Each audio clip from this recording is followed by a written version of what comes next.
he obviously has a lot of stunning photographs, but I think he is more of a storyteller than iconic picture taker. Well, Abbas knew very, very early that what he wanted to be a photographer. It was a vocation for him. Ja, das waren die Worte von Andrea Holzherr, Ausstellungsmanagerin und Kuratorin bei der Fotoagentur Magnum, sowie Behnam Attar-Hamedani, dem Bruder des 2018 verstorbenen Magnum-Fotographens Abbas. Mit beiden tauchen wir in dieser Podcast-Episode ein in das Leben und Werk dieses außergewöhnlichen Künstlers. Abbas Attar, besser bekannt als Abbas, war ein renommierter Fotograf und Mitglied der legendären Fotoagentur Magnum. Geboren im Iran, begann er seine Karriere als Fotograf in den 1970er Jahren und wurde bekannt für seine eindringlichen und einfühlsamen Dokumentationen von Konflikten, Religionen und gesellschaftlichen Veränderungen auf der ganzen Welt. Abbas Arbeiten spiegeln sein tiefes Verständnis für die menschliche Natur und seine Fähigkeit wider, komplexe Geschichten durch Bilder zu erzählen. Denn ein Mann großer Worte war Abbas nicht. In seiner bescheidenen Art sagte er einmal 2009: Ich stelle Fragen und gebe keine Antworten. Die Menschen sollen eigene Antworten finden. Ich gebe ihnen dazu Mosaiksteinchen. Sie sind nicht objektiv, denn auch meine Arbeit ist nicht objektiv. Aber ich bemühe mich, gerecht zu sein. Ja, so viel zum Selbstverständnis von Abbas. Seine Fotografien wurden in renommierten Publikationen veröffentlicht und international ausgestellt. Abbas verstarb im Jahr 2018, hinterließ jedoch ein beeindruckendes Erbe und inspirierte Generationen von Fotografen weltweit. Aufgenommen haben wir das Gespräch mit Andrea und Behnam im August 2023 bei den Medientagen der letztjährigen Auflage des Festivals Lagassili Baden Foto. Wir, das sind Pia Parolin und ich. Pia hat ein weiteres Mal ein Gespräch im Geld 7 Podcast mit ihren Fragen bereichert und ich freue mich schon jetzt auf die Fortsetzung beim diesjährigen Festival Lagassili Baden Foto von Europas größtem Open-Air-Foto-Festival, das vom 13. Juni bis zum 13. Oktober stattfindet. Das Motto in diesem Jahr: Weltnaturerbe.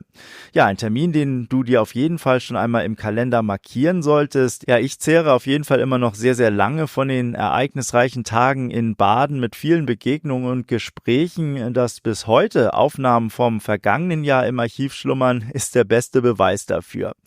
Ja, an dieser Stelle ein kurzer Einwurf. Ich bin mir dessen bewusst, dass sich die englischsprachigen Folgen zuletzt im Geld 7 Podcast etwas gehäuft haben.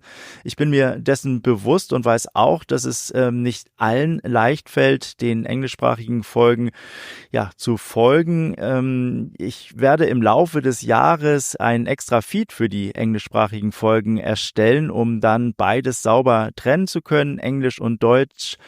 Bis dahin sehe es mir aber bitte nach, wenn noch die ein oder andere Folge auf Englisch hier im gewohnten Feed erscheint.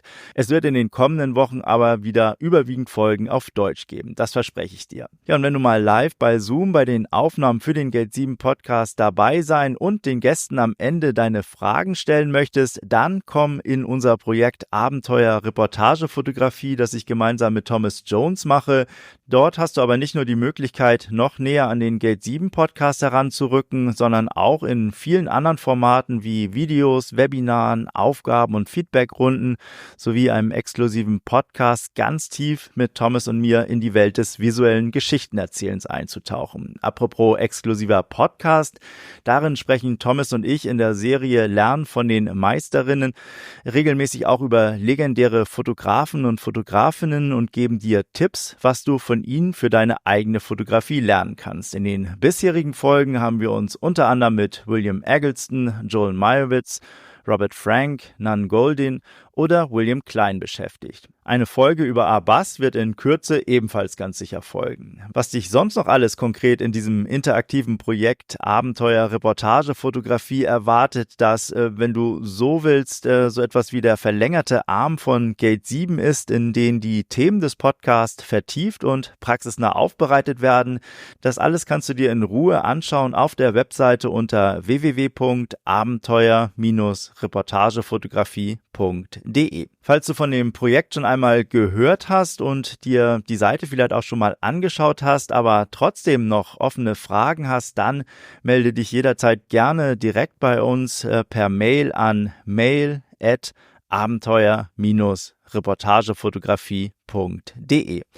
Alle Informationen und Links natürlich auch zu unseren diesjährigen Workshops in Helsinki, Lissabon und Hamburg findest du in den Shownotes in deiner Podcast-App, mit der du diese Folge hörst. So, und nun direkt hinein in das Interview, das Pia Parolin und ich mit Andrea Holzherr und Behnam Attar-Hamedani geführt haben. Viel Spaß!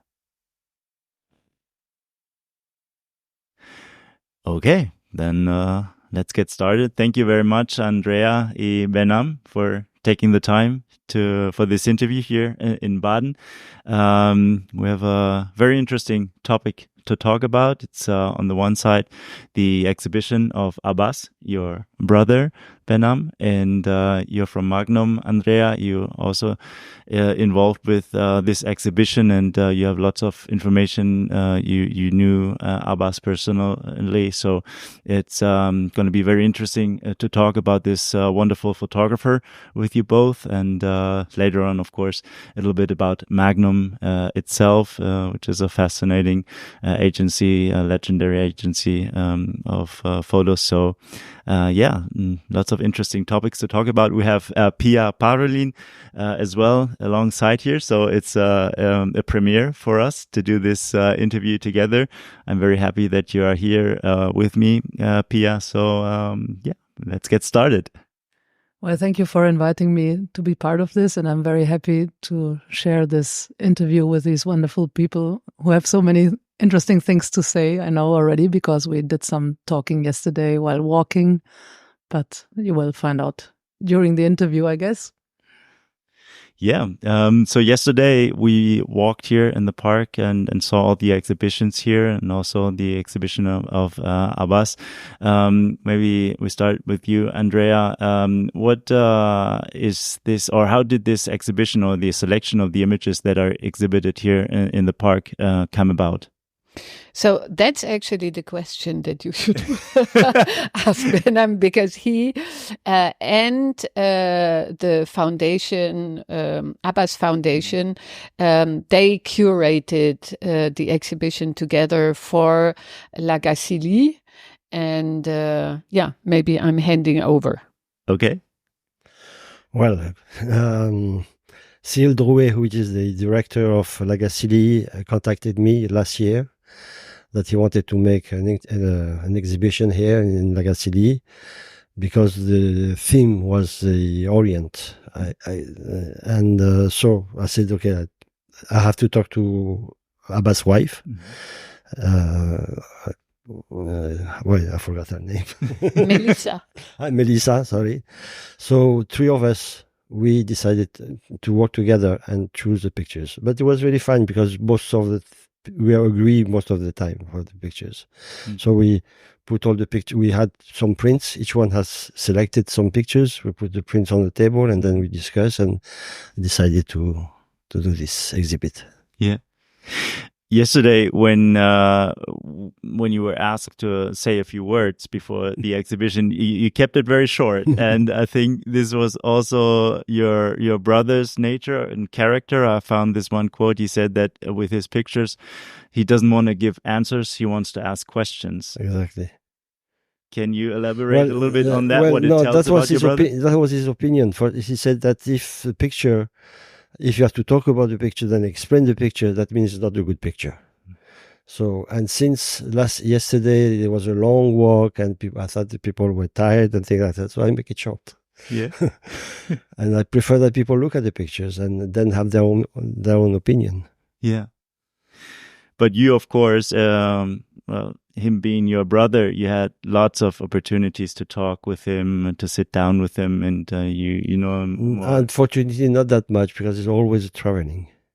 It was always usually he was coming to Paris for 2 weeks and spent 2 months traveling, so we didn't have much time to talk together.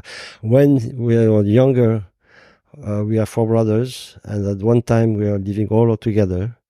And that was great because every time he came back from a trip, so we had the projection together, and then we talked. Mm-hmm. But then we didn't have time to do this. But when you were kids, how was it growing up together? What kind of... Well, Abbas knew very, very early that what he wanted to be a photographer. He saw a film, an Italian film, which I don't remember the title. And he was very influenced by that film, and he said, I want to be a photographer. And we were living in Algeria at that time, and there was the war. And at night there was ceasefire at around 8 o'clock. But he used to go the Maison de Jeunesse, I don't know how you say that in English. A youth club. A youth club, where he learned to do some print and photography. And he was coming after the ceasefire. I mean,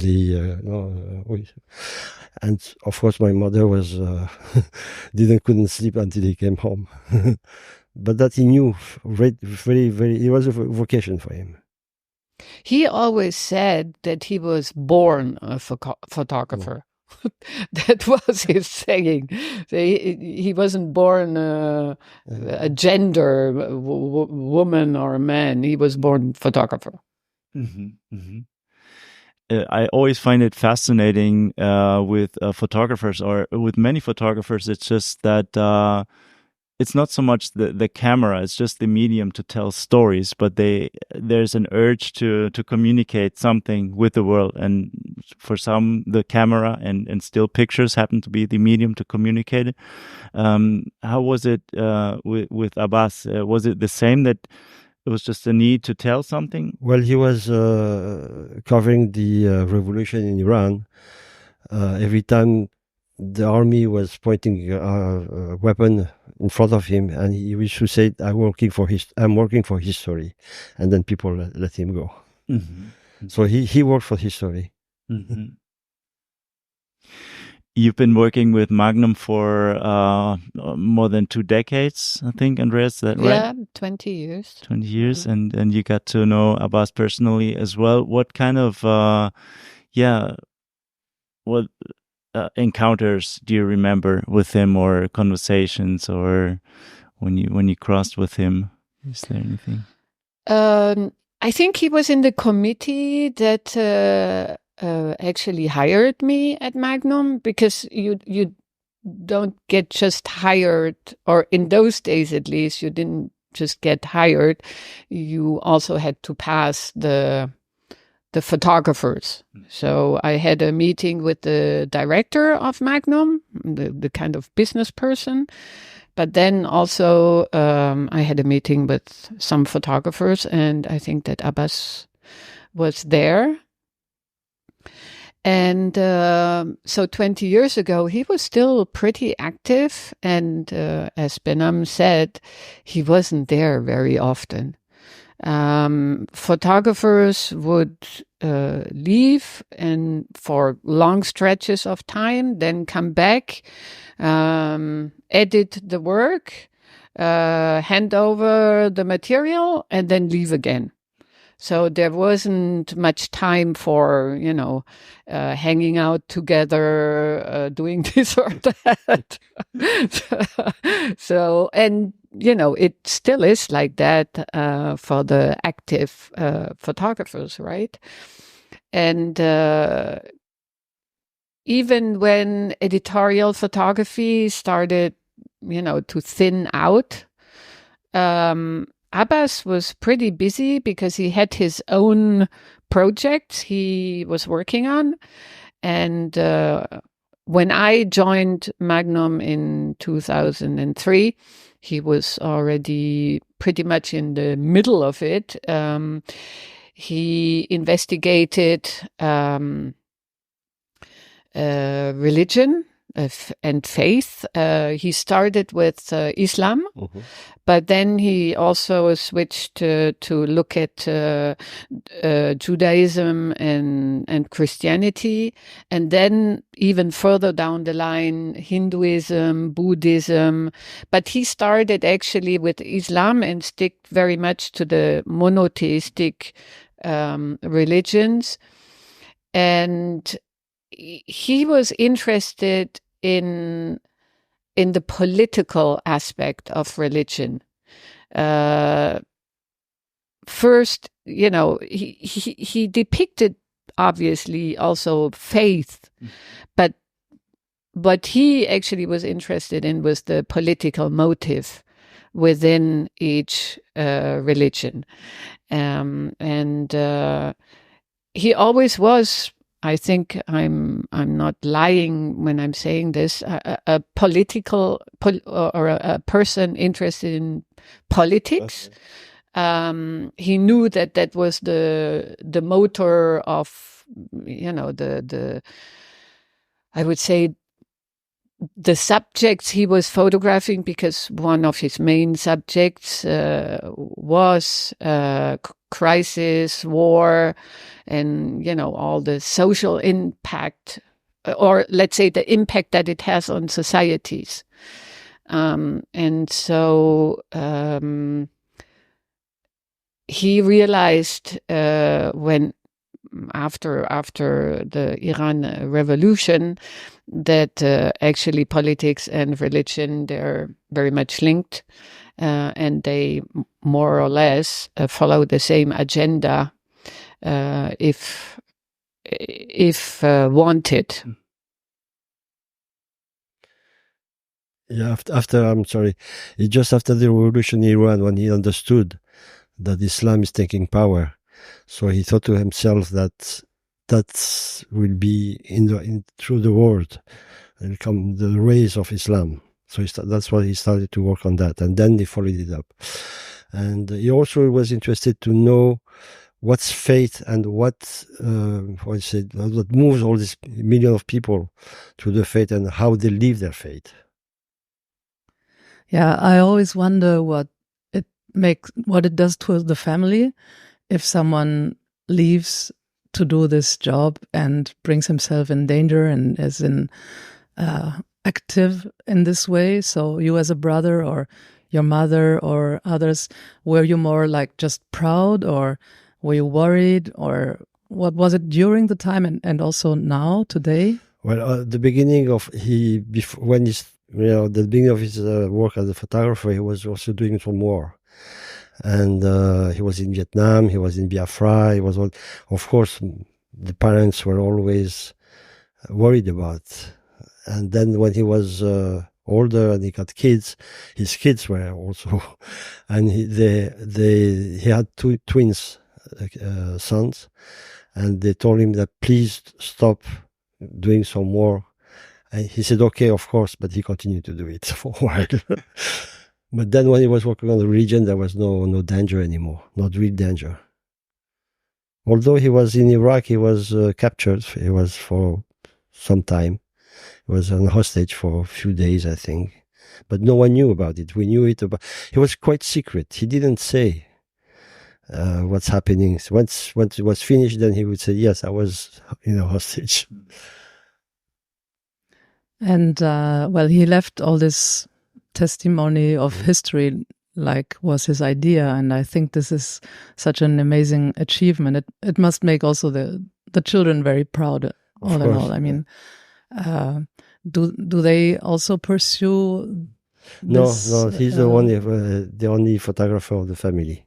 I was a picture editor, but if not, I had the brother, he's an architect, and the other one who passed away a long time ago, he was a writer and poet, but he was only a photographer. And parents, my father was a businessman, and my mother didn't work. Mm-hmm. And your role these days, taking care of the archive and doing curations, what's your relationship to his work and to photography in general? Well, I'm not part of the association. The association now is just his close family, his wife and his 4 kids, and each one has a specific role. But since I was a picture editor and Cyril knew me, he proposed me to do this. And here today, I'm here because I represent the association, because his wife couldn't come and his son couldn't come. Officially, I'm officially here as a representative. That's all. Mm-hmm. Okay. We've heard already that he didn't really like to talk about his pictures. But you, for example, looking at his pictures, what is it that his pictures tell you? What do they evoke in you when you look at them? Well, it really depends which pictures you look at. Huh? There the are pictures so many. We see here about faith and. I don't think he was a one picture photographer. He liked to tell stories, and he liked to do books more than anything. I think I can say that safely, because for him it was a way to engage people into the subjects he was interested in, and he could explain better his thoughts and his way of thinking and the theme he was talking about. So he obviously has a lot of stunning photographs, but I think he is more of a storyteller than iconic picture taker.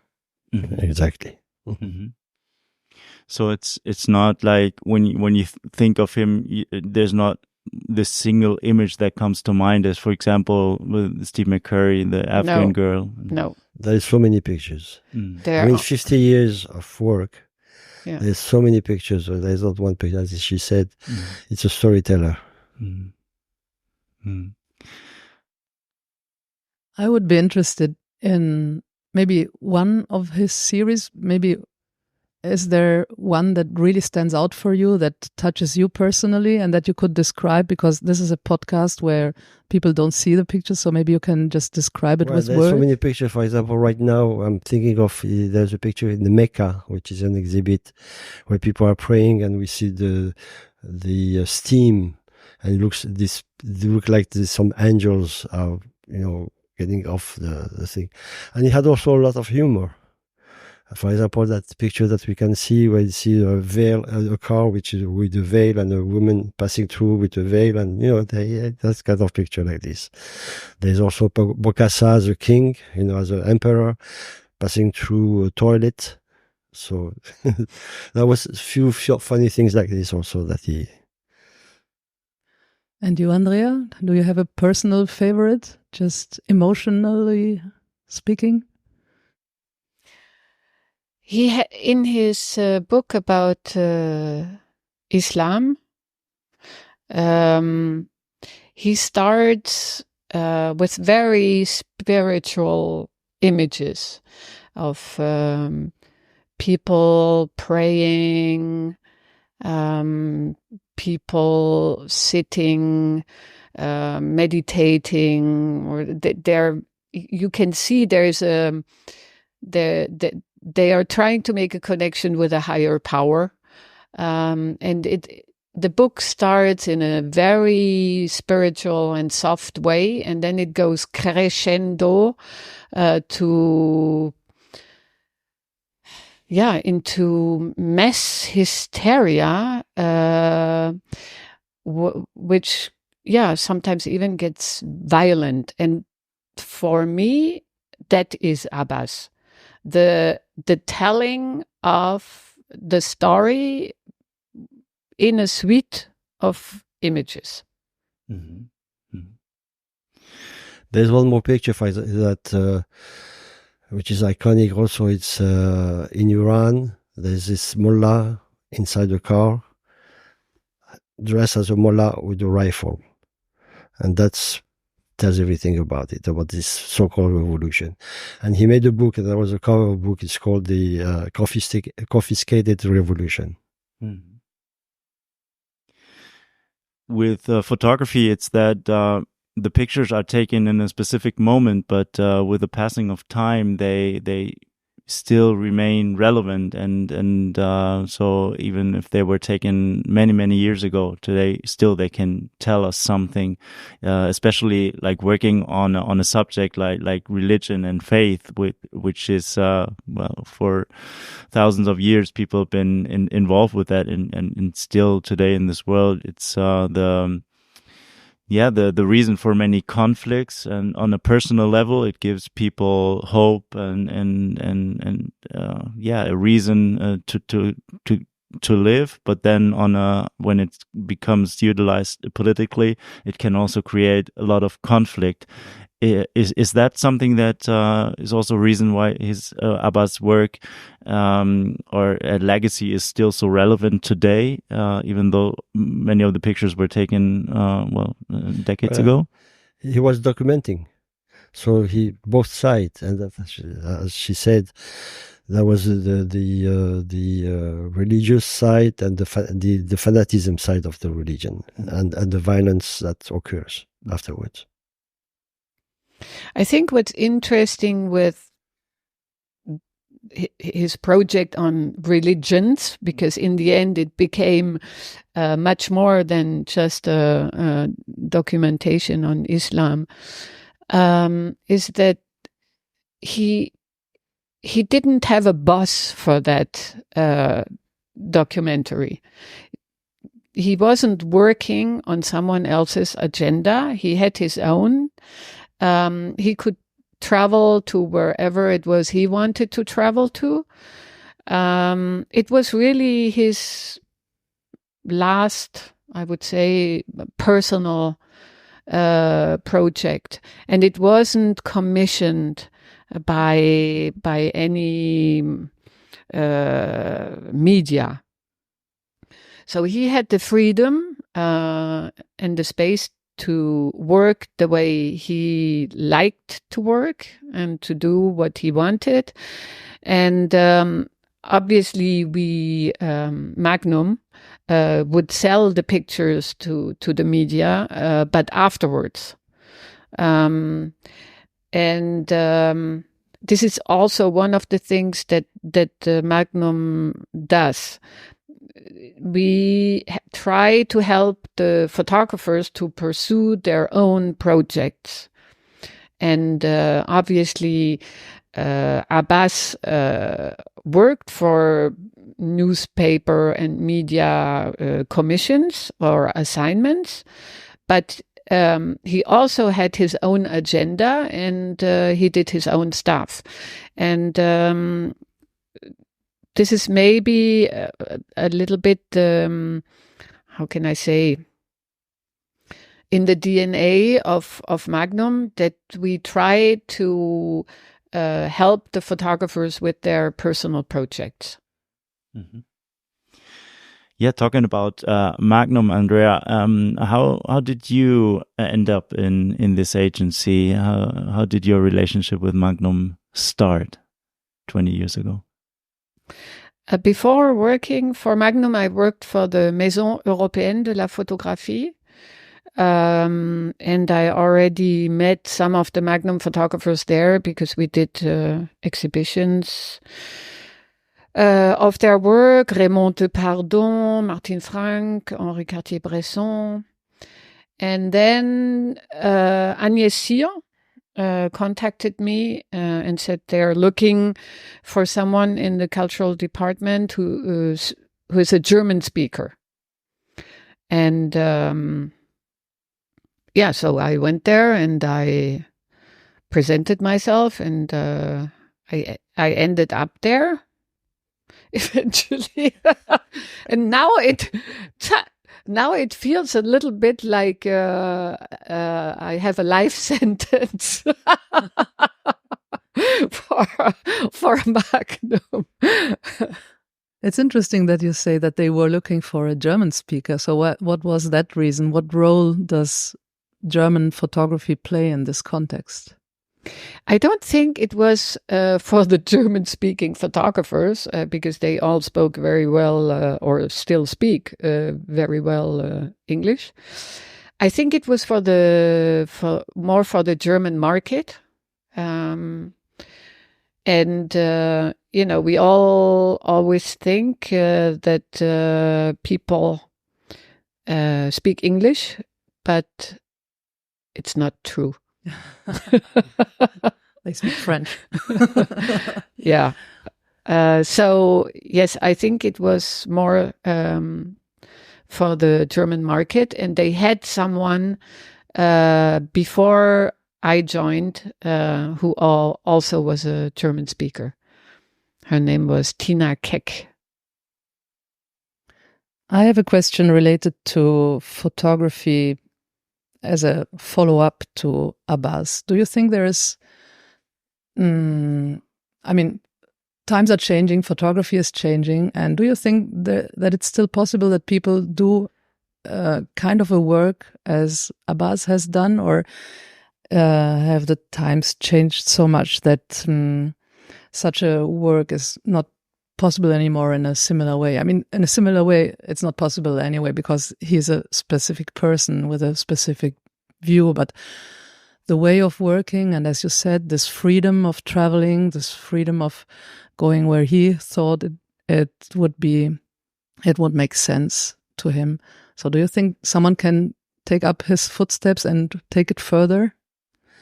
I hope that will be photographers can take over, but I'm not sure it's possible today. I mean, there is no more medias which publish pictures. Magazine, unfortunately, doesn't exist much more, and they don't use much pictures as they used to. There is no more assignments and no guarantee, no nothing. So it's very difficult, I guess, today to do his type of work. But I do hope. And what do you think if Abbas was 20 years old today? Would he try to follow in this direction? Yeah, what do you think? Imagining. He would do the same thing. He was, as Andrea said, that he was born as a photographer. He will continue his work. He didn't finish because he passed away before, but he started working on the Jewish community, but he didn't finish it, unfortunately. And Andrea, from your point of view, how is this all evolving from Magnum point of view, or your personal point of view? It's getting more and more complicated because the editorial market is disappearing. I think what we should not forget is that we live in a world where there are more and more. I mean, there are so many pictures. There are so many photographers. Everybody is a photographer, born or not. Everybody photographs everything from the moment they wake up in the morning until the moment they go to bed at night. That we are swamped with images, especially on the social networks. We document what we wear, who we love, what we eat, our kids, our dog, our canary, everything. But at the same time, the pictures lose their value. Pictures are not worth anything anymore. Nobody wants to pay for a picture anymore because there are so many. So what the hell? And now with AI arriving, I think that in the future, we will just construct our own image of the world. We will not look at the world anymore and document it. We will create parallel, truth and news and whatever. And everybody will just invent their own life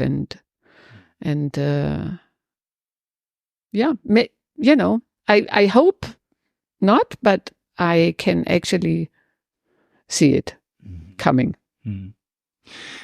And staying on that topic, how is Magnum adapting to this changing environment with, you mentioned, with AI, also with different mediums of, taking pictures with the iPhone? There's one photographer especially that sticks out or comes to mind to me. I think Michael Christopher Brown, he is a photographer. He's not with Magnum anymore. Okay. Since quite a while now. Okay. Then I missed it up. But in general, with the new possibilities that one has to take images, it's so much changing in this environment. How is It's not about the technology. Honestly, it's not, because with Magnum, what's interesting, and Abbas was a big forefighter for bringing in new and young photographers into the agency. He knew it was vital to the agency to renew it, to bring new blood into it. That, we couldn't become the agency of the dinosaurs. So he was very active in talking to younger photographers, bringing them in, he did a lot of workshops and teaching. So, it's not about the technology, analog or digital or cell phone photography. That was never really the topic of the photographers in Magnum. Obviously, every photographer has his or her own opinion about this camera, that camera, this way of photographing or that way of photographing, which is always very personal to them. And also the agency has started digitalizing the archive very early on. I was talking to Hamish, Abbas's son, the other day, and he's a digital consultant working with Magnum. He's freelance. He has his own business, but he works for us. And he confirmed that to me, that we started digitalizing and working with files very early on, before many other agencies. But what we cannot change is the flow of history. And with AI arriving, we don't know what's going to happen. The photographers had a talk about it during our last AGM in June. And there are many photographers who are concerned. But the problem is we as a group, we can only, make our own or take our own decisions. But that doesn't necessarily influence, the world, the world's opinion about AI. Mm-hmm. Yeah, coming back to Abbas, I was thinking that you said he worked for history, and what is the danger? Maybe I ask you, what is the danger to your mind if photography is not working for history anymore, and everybody can make up their own history. Their own stories, as you said? I mean, the role of photography in the mind of your brother was to document things that happen and to make people think and maybe take action, change. And if someone now comes up and invents photos and puts them in the internet with Midjourney, something, they can send out the messages they want. So what do you think? Does this present a danger, or? Well, maybe the fact that everyone make pictures, their own history, but I was working for the history in general, for the world history. documenting what's happening nowadays, maybe for 20 years, 100 years later on, maybe people will understand what's happening in this world today. But showing in the social media, showing what I ate or my dog or whatever, that's a personal history. It's not interesting for anyone else. Yes, but people can go to the same places and change the pictures they see in order to manipulate. This is something that I think about a lot, that the pictures that I see may not be true at all. And what can we do about that? No, we can't do anything. I mean, what we have to ask for, I think, I don't think you can stop anything. It's too late. But what I think we can ask for is that everything that's created with artificial intelligence has to be notified as such. So that, if something is created artificially, it has to be stated in the picture created with AI. That's the only way to see whether this is actually a true picture or if it has been created. And I actually don't like the term artificial intelligence, because I don't know what is so intelligent about it.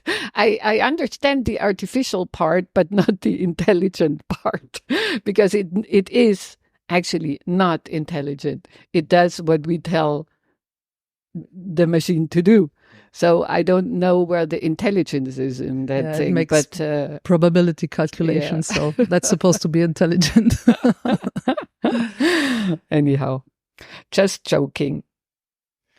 Yes, well, I think this labeling is easy if you have a printed magazine or something, but in the internet it will be very difficult to control. Well, I think we just have to live with it, and probably the key is to have photographers that we can really rely upon, that we know, okay, this is a true photographer, he or she is going out, they're taking photos, and I try to filter and look at their pictures rather than at random things that appear. So maybe the role of personalities, like your brother was, becomes even more important now, because if I know a name of someone, I know that's a person that I can rely on. I can see his photos or her photos, and I know she's telling the truth. Yeah, but you cannot know all the photographers around the world. Not all, might but know someone which are done in agency, but that's less agency also. Yeah. So how you want? I think it's quite impossible. But I think you are partially right. There is a chance that to get the truth, people will actually turn back to photographers they know can be trusted, and but it's not a given fact. And I think what will be interesting is the upcoming American elections. That is where the battle will start, and where we will actually see how media and social networks will work with AI and fake news and things like that. It was already there the last two ones, but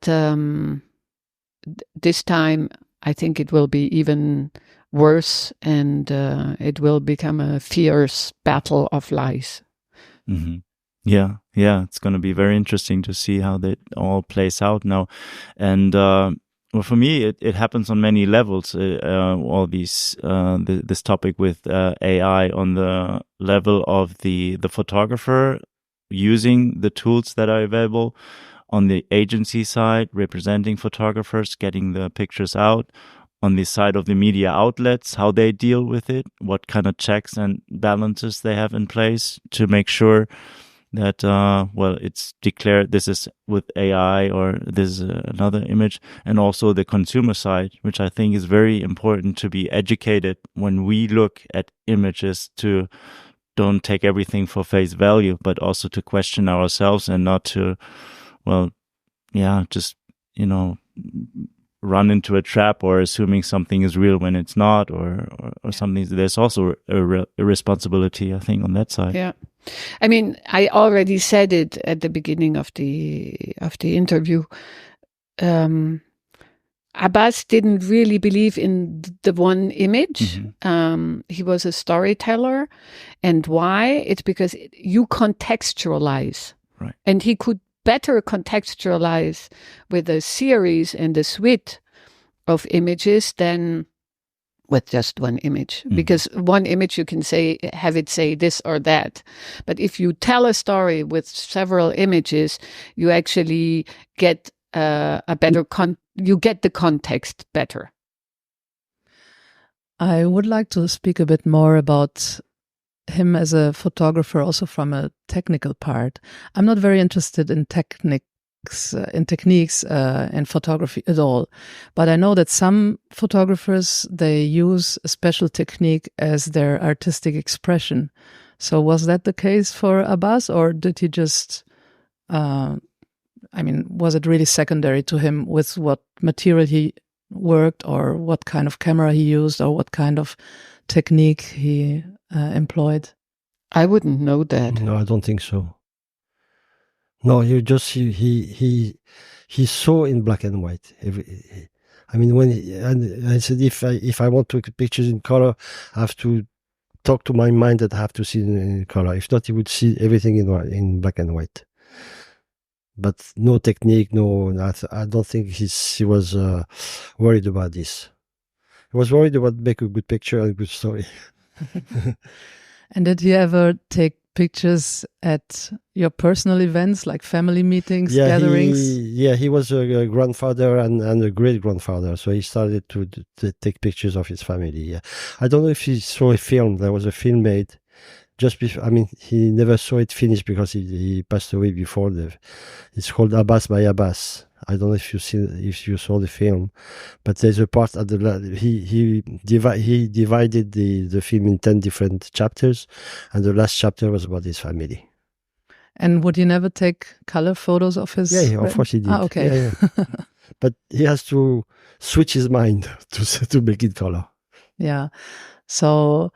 How did you experience him when he walked around taking photos? Would he just, He always had the camera, and when we were younger, when we used to go on the family on a trip or on the weekends, every time you had to stop the car and take a picture, and so it was boring sometimes. Yeah, you need a lot of patience if you're a family, if you have a photographer among you. The topic is the one thing for a photographer, and then the way he interprets the scene aesthetically and with his compositions and that, which doesn't have to do with the camera or the type of equipment you use. What would you say, or how would you describe his way of composing his images? With light. He used to say that I write with light. So the light and the comment on dit les courbes. The line, yeah. The lines and things like that. Yeah. I mean, you can see it in many of his pictures. That light is actually, let's say, the most important component of his compositions. Mm-hmm. Especially because he was such a great black and white photographer. That's, since you don't have color, you need the light. Mm. And he said he learned lighting by seeing the paintings in the museum. He used to go very often to the museum to look at the paintings, and that's how he interpret the lighting for himself. Yeah, that's true. He was a very ardent museum and exhibition visitor. I many times met him by chance in, the Centre Pompidou or in galleries on a Saturday. He would always visit exhibitions. And he always also take his grandchildren to the museum too. You said that he was born a photographer. I'd like to dig in a little deeper on that statement.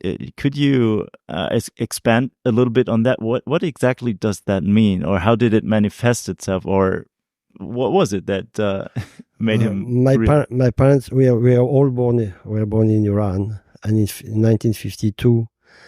My parents left Iran, and that was his first picture. He was 8 years old. I was 1 year and a half, and I think that's what he said. That's why he became a photographer. It was because he took his first picture there. Oh. And Andrea, you work with so many great photographers in this agency. You're constantly around world-class photography. What does that? What do you take away from that, dealing with this high-quality work and engaging with the photographers? And I imagine it'd be so fascinating to work in this environment. I suppose I'm a little spoiled and I don't know it. You know how it is when you take something for granted. So for me, that's just normal.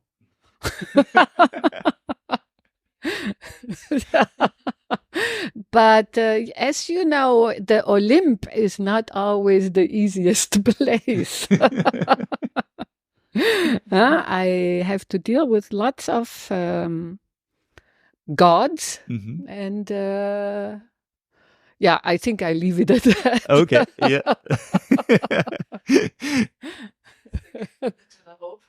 No, as I said, it's an Olymp where I work, Yeah. Well, let's take a little detour from that Olymp to your own photography. Do you take pictures as well? No, I'm not a photographer. I am not in competition with the photographers. I'm there for the photographers. Mm-hmm. And how would you describe your work at Magnum? What is it exactly that you do? I am in charge of placing the photographer's work in institutions. So I am the kind of link between the agency and museums or photo festivals, etc. We were talking about that you were hired because you spoke German. There's I hope not only. No, not only. No. Are you sure? No, it's maybe it doesn't really work to get us on to the next topic that I wanted to. I'm sorry. No, but there's a German photographer that recently joined Magnum. I think she was a nominee for a long time, Nana Heitmann, and now she became a full member. Is that right? Yes, Nana became a full member this year. And she wasn't a nominee for a long time. She went through the whole procedure pretty swiftly and quickly. The minimum time is 4 years, and it only took her 4 years to become a full member.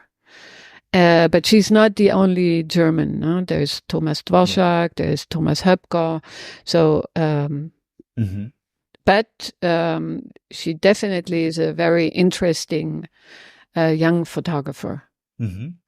What makes her interesting in your opinion? What is it that she stands for, and what enabled her to make this or take this next step in her career?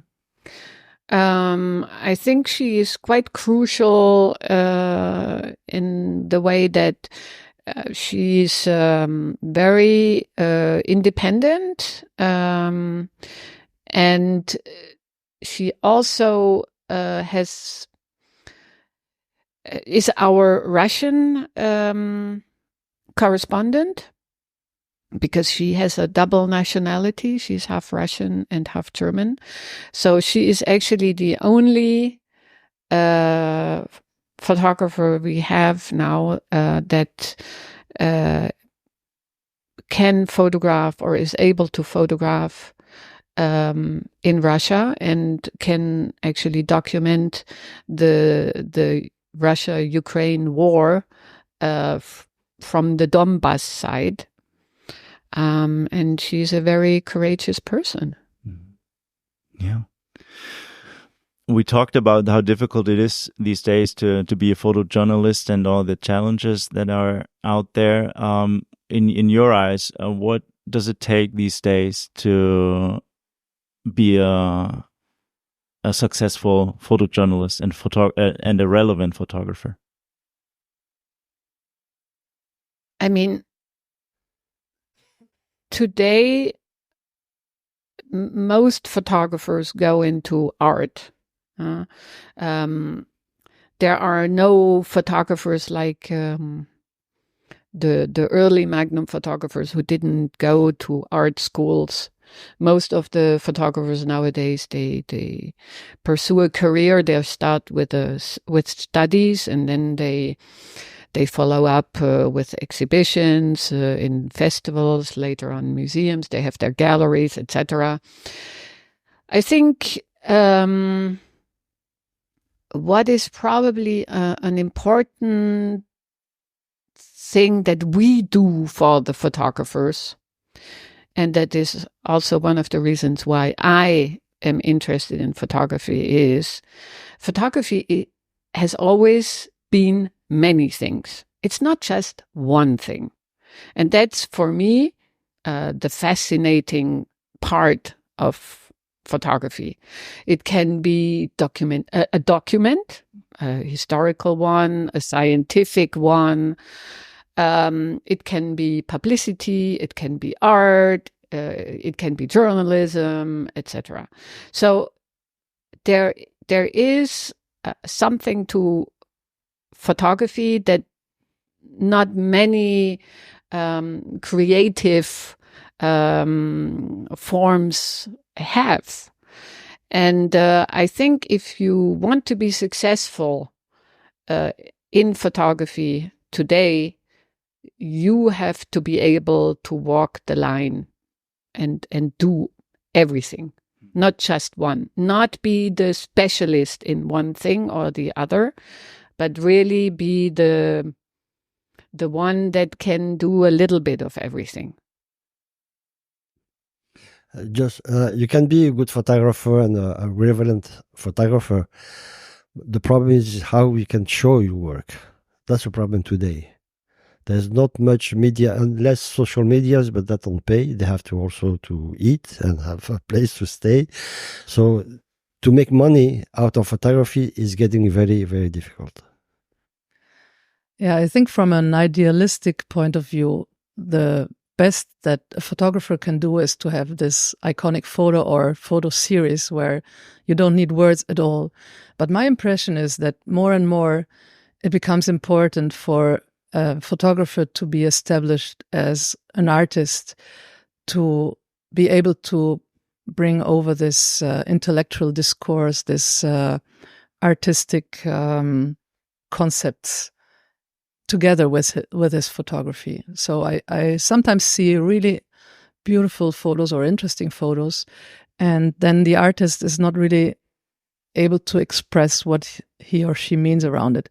And on the other hand, there are people who have maybe interesting series, and then they have such an incredible dialogue about it with words, talking about it and explaining their concepts, and it brings you to another level. And what importance do words have in the end for a Magnum photographer, for example? That depends on the photographer, but we don't have really photographers who are working with words. I don't really see that. Or I can't think of one. As I said yesterday, if you have to talk about, to explain your photography, I do some lectures, the portfolio lectures at Perpignan every year. And once I had a photographer who, for each single picture, he was talking about 10 minutes, 15 minutes. After two, three pictures, I said, don't let me see the pictures. And he didn't like it. He said, no, I have to explain to you. I said, so if you have to explain to me, then it's not a good picture.